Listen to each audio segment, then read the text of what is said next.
Et coucou, coucou. Coucou. Voilà, mais si, c'est nous. Alors, on n'allait pas vous oublier et vous laisser tout seul comme ça, sans nouvelles, pendant un mois parce qu'on est parti aux États-Unis. Mais non, mais non.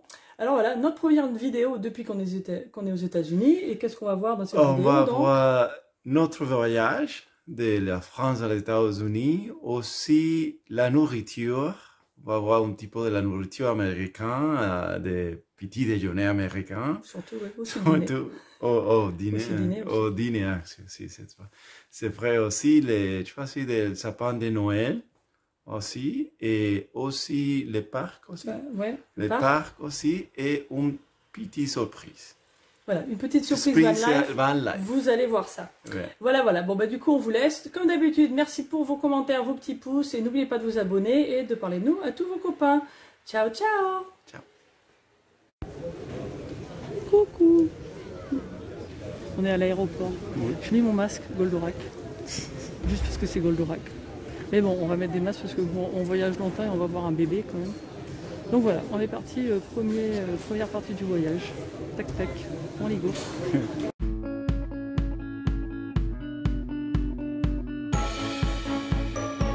Bonjour, c'est Florence.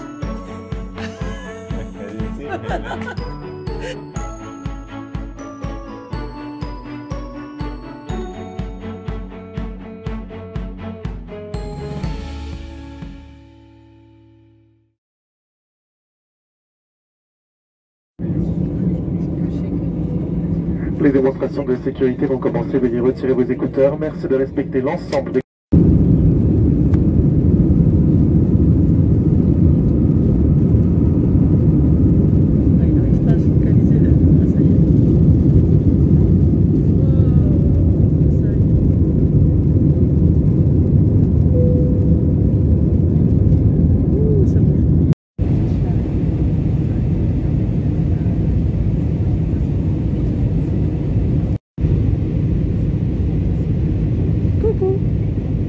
On est presque à Paris. Il pleut pas, mais on voit que c'est mouillé. C'est très mouillé, il n'y a pas qu'à Bordeaux qui pleut. Bon, allez, à toutes. Bon, petite collation pour le dîner, n'est-ce pas, bien moi? Oui. Bon, en fait, il y a des restaurants ici, mais on a regardé, c'est cher. Et en plus, manière à regarder en ligne, les avis sont pas très bons. Et là, ils ont un petit stand qui font ça jusqu'à 21h là, puisque c'est la période de Noël. Ils ont du vin chaud, des sandwichs jambon raclette, poulet raclette, quoi, genre bien hiver, bien impeccable, et des crêpes. Donc du coup, on a pris ça, puis on va aller se manger une crêpe après. Voilà, pour pas cher. Et c'est bon.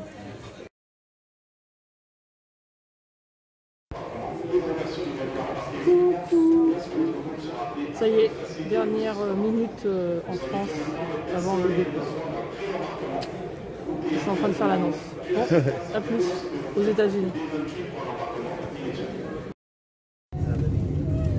Coucou, on vient de faire la première partie du voyage. On quitte New York et on décolle vers la Floride. Allez, on vous laisse à tout à l'heure.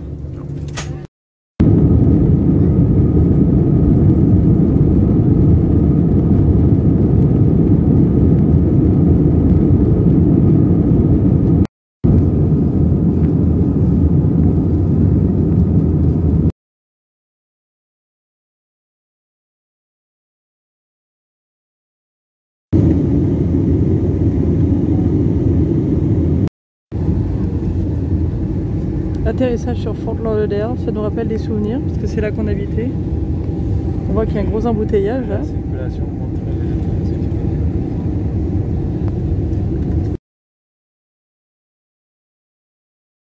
Four free swap bags for yourself and 3 other channel travelers. 50% off all in-flight food and beverage purchases. This includes liquor, wine, and beer. So you always get 50% off. And a qualifying spend on your Jumbo card counts towards Mosaic status and valuable travel perks. With service to 100 destinations in North America, Latin America, the Caribbean, including cities like Vancouver, London, Paris. Coucou. Première vidéo officielle aux États-Unis, en dehors d'un aéroport, pour changer en cours. Alors, le voyage, on a couru tout le temps qu'on n'était pas dans un avion. pour changer d'avion. On a fait un sprint. Je crois que j'ai battu le record de Usain Bolt hier pour attraper notre dernier avion. Mais bon, on est arrivé très tard. Donc en gros ça nous a fait pas loin de 24 heures de voyage. Ouais. Donc après le temps de s'installer un peu, de dire bonjour, tout le bazar, on s'est couché très tard. Bon, et après, comme on est décalé par rapport aux horaires, on s'est quand même levé tôt, quoi. Parce qu'en fait on s'est réveillé à 7h30. En France c'est 13h30. Donc d'habitude on ne dort pas à 13h30. Ça vous paraîtra peut-être bizarre. Voilà. Bref. Donc là on connaît pas du tout le quartier. Donc on se balade juste dans le lotissement où habite notre fille. Et puis bah voilà, on va continuer la journée là. Faut qu'on s'installe encore là. On a 2-3 trucs à acheter en arrivant, comme on voyage très léger. Et on va voir si on peut vous faire voir le petit-fils. On va voir si on est autorisé à vous montrer une photo. Puis sinon, ouais, c'est pas sûr. On n'est pas sûr. Mais c'est comme ça. Sinon, on vous le montrera de dos. Mais voilà, donc on est content. Tout va bien. Et puis voilà, c'est parti pour les États-Unis. Alors là où on est, c'est ce qu'on appelle une gated community. D'ailleurs là ça fait 2 minutes qu'on est là et le portail est toujours pas fermé, donc en fait je sais pas tellement l'intérêt là, il faut peut-être le faire réparer, ou alors c'est quelqu'un qui vient le voir, il y a quelqu'un qui rentre. Voilà donc et avant que je vous parle des histoires de gated community, il y a aussi une piscine ici. Alors on va voir quelle température elle est. Donc là on est à Tallahassee qui est complètement dans le nord de la Floride, et pour ceux qui ne le savent pas, c'est aussi la capitale de la Floride. Et donc là il y a un peu de vent. Comment? Oui, c'est pas ni Miami ni Orlando ou Tampa, même si vous connaissez. Les grandes villes en général que vous connaissez, c'est jamais les capitales des États. Il y a des grandes villes. Les capitales des États, c'est tout ce qui est administratif. Et donc en général c'est des villes qui sont pas très connues et qui ont souvent assez peu d'intérêt. Mais ici, en l'occurrence, la région est assez typique, enfin c'est assez différent, mais bref. Donc pour en revenir au gated community, donc il y a beaucoup de ces grands lotissements qui sont fermés par un grand portail. Et puis bon là, le leur il est pété, c'est sûr. Donc en fait, ça, oui, mais celui pour entrer il est ouvert, donc. Mais il y a les caméras, voilà, c'est ce que j'allais dire. Donc en fait, c'est un peu pour rassurer certaines personnes qui pensent qu'ils sont peut-être pas dans un quartier assez reluisant, et donc ils sont fermés, et puis voilà. Bon, c'est, à mon avis, c'est un peu une illusion de sécurité, parce que c'est pas, si quelqu'un veut vraiment rentrer, ils vont le pouvoir. Mais bon, ça donne, ça rassure les gens, et je suis désolée, j'espère que vous m'entendez bien avec le vent là, parce que je sais pas dans quel sens il vient. En plus, je vais mettre comme ça. Voilà, donc ça rassure les gens, et ça permet en plus de faire payer les locations ou le prix des maisons beaucoup plus haut. Donc voilà, ça c'est très capitaliste aussi. Mais voilà, donc on est dans une gated community, et gated ça veut dire portail, hein, donc c'est une communauté fermée quoi. Et bien enfin en tout cas, les maisons sont chouettes et tout. Donc voilà, puis bon là ça nous permet de faire un petit tour ce matin sans s'embêter, parce que la route par contre dehors, la route principale, il n'y a pas de trottoir, c'est vraiment une route principale, donc puis aux États-Unis c'est une grosse route quoi. Voilà, donc c'est ce que je voulais vous dire. Ah yeah, the mac and cheese also. I had the mac and cheese also. I know, but we can only have 2 sides. Yeah, no, I know.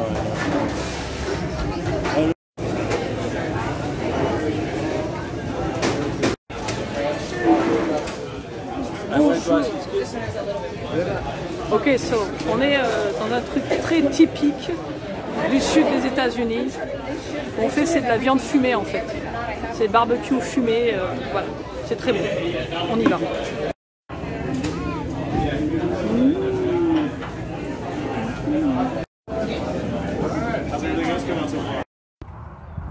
Bon, coucou. Alors, on est un peu plus d'une semaine avant Noël, et on va venir couper notre arbre de Noël.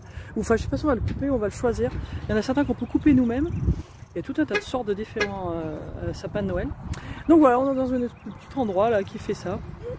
Et voilà, il fait un peu gris aujourd'hui, mais ça va, il fait pas trop froid. Donc voilà, on va y aller. Ils appellent ça un tree farm. une ferme à arbres, c'est rigolo. Voilà, il y a plein de sortes d'arbres différents.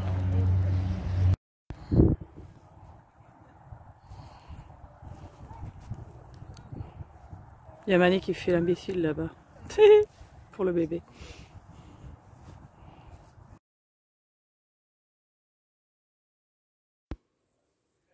Et coucou, alors c'est dimanche matin et on va aller à la messe, enfin à l'église, puisque ça va être c'est pas une messe catholique, hein, c'est protestant. Et je crois que la dernière fois qu'on était aux États-Unis, j'avais montré un petit peu comment était la grande église où on était allé. Alors là, on est à Tallahassee en Floride, c'est un peu différent, c'est pas tout à fait la même chose. Mais vous allez voir que c'est pas tout à fait la même expérience d'aller à l'église ici que en France. Je vous laisse avec tout ça.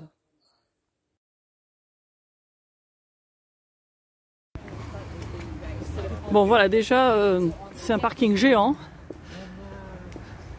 Parce que bien évidemment tout le monde vient en voiture. Il y a du monde. Hein. Alors voilà l'église. Et puis bah, je vais voir. Je crois qu'on est 3-4 minutes avant que ça commence. Je pense que je peux filmer à l'intérieur. Alors il y a tout. Hein. Les gens peuvent laisser leurs gamins pour pas être embêtés. Ils vendent du café. Enfin il y a tout quoi. Bon, je vais essayer de vous montrer ça en rentrant.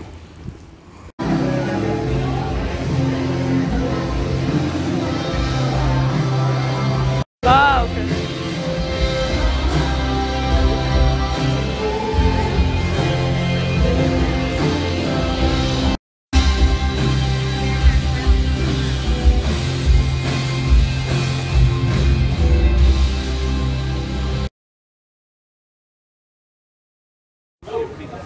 Bon voilà, on est sorti de l'église. Alors pour vous dire un petit peu plus, en gros une église aux États-Unis c'est toute une organisation. En général c'est des business,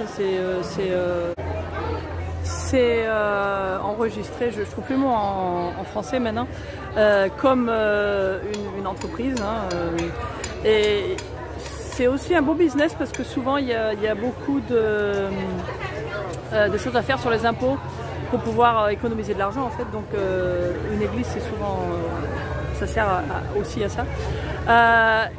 Donc c'est quand même toute une organisation. Et que vous avez vu en général, en fait, en gros c'est un théâtre avec une scène et il y a vraiment une grosse mise en scène pour chaque service, comme on dit, service, pour chaque messe quoi. Et il y a énormément de bénévoles qui aident. Il y a des gens qui sont salariés de l'église. Et aussi, il faut organiser toute la logistique. Bon là, il y a des gens qui, derrière moi, je sais pas si vous voyez, il y a un monsieur qui est en train d'aider les gens à sortir du parking. Lui, il doit être bénévole. Mais il y a aussi une voiture de police qui est garée juste à côté de lui. Je sais pas si on la voit. Mais donc, en général, voilà, il y a la police aussi qui aide pour la circulation, mais aussi pour garder la paix, bien sûr, pour tout ce que il y a aussi une infirmerie, il y a les pompiers, une ambulance qui est là en général en stand-by. Et là, il y a un monsieur en fait, qui a fait un malaise en plus, donc ça sert. Donc voilà, c'est vraiment toute une organisation. Donc il faut le savoir, c'est pas tout à fait la même chose que ce qu'on voit en France. Voilà, j'y vais parce qu'ils s'en vont sans moi. Bon, on peut pas se défaire de la van life. On arrive, on est dans un restaurant très connu, Cracker Barrel, où beaucoup de gens vont manger, surtout le week-end. Et là, on a vu qu'il y avait deux grands camping-cars qui étaient garés là. Je vais vous les montrer. Voilà, alors vous avez un grand camping-car qui tire une Jeep aussi, pratique. Et c'est des gens qui voyagent ensemble en fait. Et là, vous avez, alors c'est un de ces trucs qui se rajoute en fait à un pick-up. Donc c'est pas mal, vous voyez, ils ont une capucine au-dessus. Et alors ce qui est bien, c'est qu'ils ont les côtés qui s'ouvrent, même derrière quoi. Donc ils en ont 3 en fait, donc ça fait un truc beaucoup plus grand quand vous êtes garé. Là c'est ouvert des deux côtés. Et puis bah, quand ils roulent, ils ferment. Donc voilà, ouais, c'est ce genre de truc, finalement ça se rajoute sur un pick-up. Bon c'est un gros pick-up hein, quand même, hein. Ça c'est un Super Duty, ça doit être le genre de truc qui tire au moins 1 tonne. C'est 450 chevaux, enfin voilà, ouais, c'est quand même un gros truc. Et là, donc ça c'est des gens qui viennent de la côte ouest. Ils ont traversé de la côte ouest, en gros, Idaho, ils sont partis au mois d'octobre, ils sont venus par le Nebraska, tout ça, ils sont descendus jusqu'à Key West. Et là, ils sont en route pour rentrer chez eux sur la côte ouest. Donc, ils viennent ceux qui vont le plus loin, ils viennent de Washington State. Donc, c'est complètement au nord-ouest. Et ils pensent être rentrés chez eux au mois de mars. Donc, ils font un peu ce que les Européens font, c'est-à-dire qu'ils vont au soleil pendant l'hiver, ce qui n'est pas plus bête. Mais voilà, sympa. Donc, on a discuté avec eux. Puis, bah, ça nous permet de vous montrer tout ça, quoi. Bon, les gens sont gentils, ils nous laissent regarder à l'intérieur. Alors, pour un truc qui se rajoute, c'est vraiment assez grand. Oui. Oh wow, yeah, you have a lot of space. You have the kitchen space, the fridge, the bed there. And they yeah, go, it's cool. go on this side and Oh yeah, and there's the bathroom. Yeah, cool. And there's a shower. Ah oui, puis il y a même la douche et tout. Donc, ah ouais, c'est grand, ouais, c'est bien. Bon, là, c'est la taille américaine, quoi. Oh, it's ready? Oh, really? I didn't get the text. Okay, so we have to go. Well, thank you very much, though. you bet.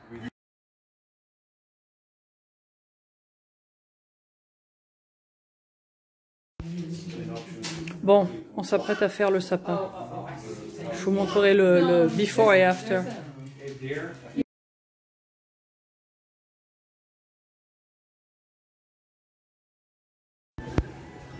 Et coucou. Alors, un autre des grands classiques des États-Unis quand on vient là, c'est Walmart.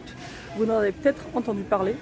C'est une grande chaîne de magasins, de grands magasins, c'est des trucs immenses et des trucs vraiment pas chers du tout. Et si vous vous demandez où est-ce qu'on achète nos très beaux vêtements avec lesquels on court tous les matins, eh ben c'est là, je vais vous les montrer. Voilà. Alors on en achète quelques-uns parce qu'on a voyagé très léger.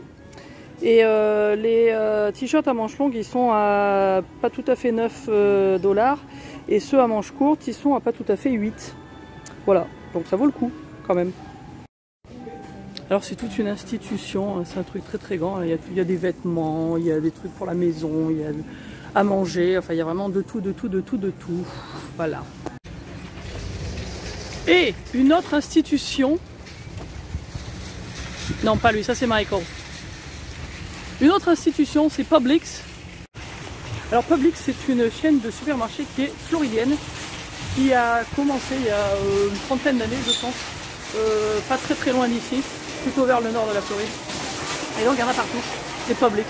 Bon, ça par contre, c'est des petits supermarchés, c'est pas comme Walmart, c'est plus nourriture, quoi.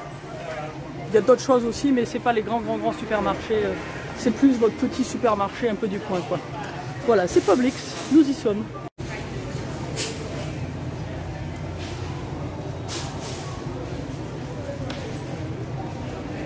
Voilà, ça donne une idée.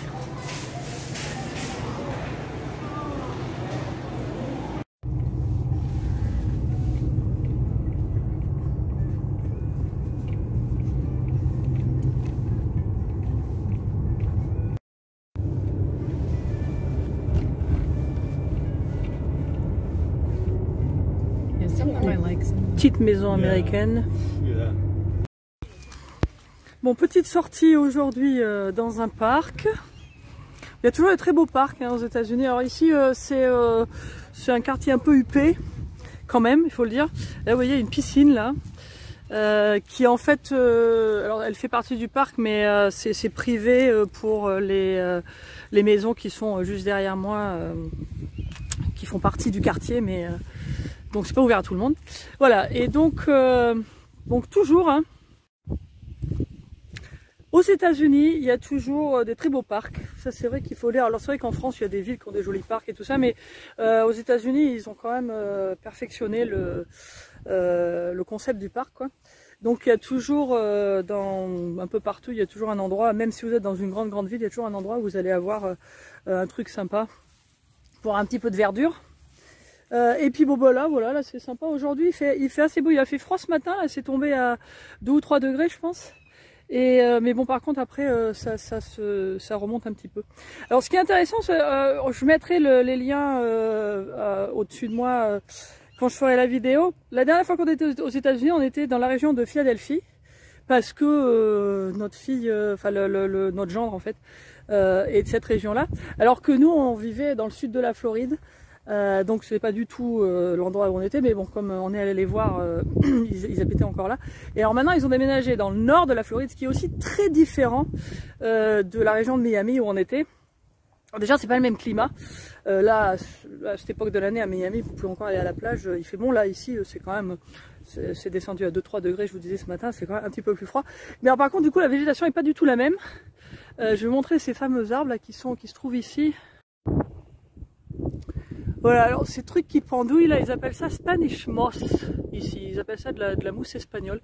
Je sais pas trop comment ça s'appelle en français. Si quelqu'un le sait, vous pouvez nous le dire. Ce sera sympa.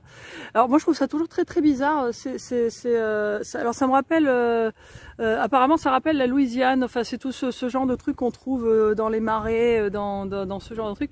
Moi je sais, j'ai jamais aimé ça. J'ai toujours, je sais pas, ça me donne une très mauvaise impression. Donc je trouve pas ça très chouette. Mais il y a beaucoup de gens qui aiment ça. Mais enfin en tout cas ici c'est très très courant. Vous avez ces arbres qui ont ce truc qui pendouille là. Après ça donne un certain style à la région et donc voilà, donc c'est vraiment complètement différent de ce que nous on connaissait dans le sud de la Floride et puis des dernières choses qu'on vous a montré aux États-Unis du point de vue végétation. Mais par contre, bon, vous voyez, ouais, c'est un grand parc, c'est sympa, il y a vraiment de quoi faire pour se balader. Là on est avec le bébé, il se balade, il court, voilà. Puis là il y a une petite rivière qui passe, enfin voilà, c'est joli quoi. Il y a des espèces de grands arbres, on dirait du hou géant, je sais pas ce que c'est là-bas. Enfin bref, voilà. Bon, je retourne voir où en est le bébé.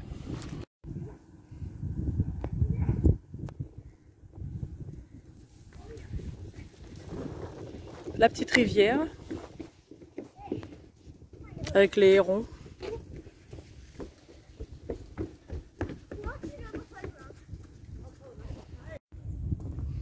Alors il faut savoir quand même, et je ne rigole pas du tout, c'est pas une blague là, quand il y a des points d'eau en Floride, il faut toujours se poser la question s'il y a des alligators ou non.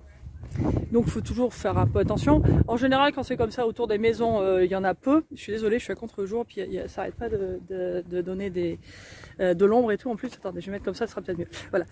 Oui, et donc bon là sur la petite rivière, là c'est pas très très profond, il y a peu de chance.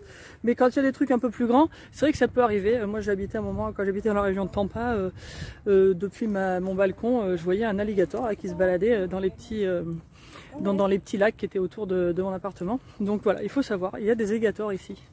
Si on en voit un, je vous le prendrai en photo. On verra. Donc voilà, là où on se balade, en fait, c'est près d'un golf aussi. Il y a des très très très grandes maisons un peu plus loin là, dans cette direction, qui sont toutes à minimum 500 000 $ jusqu'au plus d'1 ou 2 millions. Et alors donc voilà, donc là il y a un petit lac. Alors, tout ça, bon, il y a de l'eau partout en Floride hein, de toute façon, donc après les lacs pour que ce soit aussi joli c'est un petit peu artificiel, mais il y avait de l'eau au départ. Ah, j'ai dérangé un oiseau, je suis désolée monsieur l'oiseau, ou madame l'oiseau. Mais donc voilà, donc là c'est le genre d'endroit où il pourrait y avoir des alligators. Et il y a un peu de vent, alors j'essaye de mettre dans une position où le vent n'attrape pas le micro. Oui, ce qu'il faut savoir aussi pour les alligators, c'est que d'abord ils ont peur des gens, hein, bien sûr, donc ils vont pas vous attaquer, c'est pas du tout, si vous voyez ça dans des films, c'est de la légende. Par contre, quand il fait un peu frais comme ça, souvent ils se mettent dehors pour prendre le soleil, donc s'il y en avait là, ce serait possible qu'on les voit. Et puis bon, après c'est vrai que dans les quartiers comme ça où il y a beaucoup de gens, en général ils essayent de faire attention, et en général quand il y en a un, quand on en voit un, c'est signalé, et puis il y a des gens qui viennent les chercher et les bouger dans des endroits un peu plus sauvages, dans les Everglades ou un peu plus loin quoi. Voilà voilà. Mais bon, on verra. J'espère quand même pendant qu'on est là avoir l'occasion de vous montrer un alligator, ce serait bien.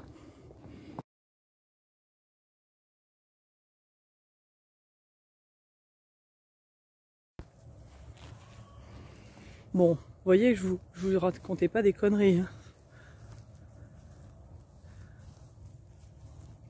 Alors, il y a un petit panneau. Je regarde quand même à droite à gauche avant de vous montrer le panneau. Voilà, donc ça nous dit les alligators sont courants dans cette région. Ils peuvent être dangereux et il ne faut pas s'en approcher. Il ne faut pas leur faire peur et ni leur donner à manger. Et ça demande de leur donner le repos qu'ils méritent. Et ensuite, keep your distance, bah oui, vaut mieux quoi.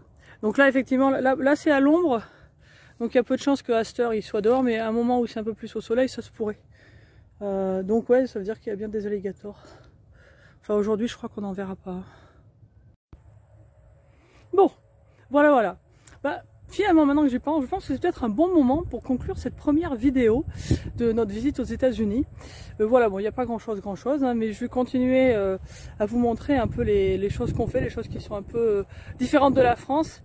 Des choses que moi-même j'avais un peu oubliées, parce que c'est vrai que quand on prend ses habitudes, c'est quand on revient dans un autre pays qu'on dit « Ah oui, tiens, c'est vrai, les choses se font comme ça. » C'est assez intéressant. Mais voilà, donc on continue, là, ça va être, on a encore quelques jours avant Noël. Et puis voilà, je vais vous publier cette petite vidéo. Comme ça, je voulais être sûr que vous sachiez que on vous oublie pas, même si on est de l'autre côté de l'Atlantique, on est toujours là. Et puis on continue de vous partager nos aventures, voilà. Et puis comme d'habitude, merci toujours pour vos petits derniers commentaires, c'était vraiment super sympa. Et puis on se retrouve dans la prochaine vidéo. Ciao, ciao.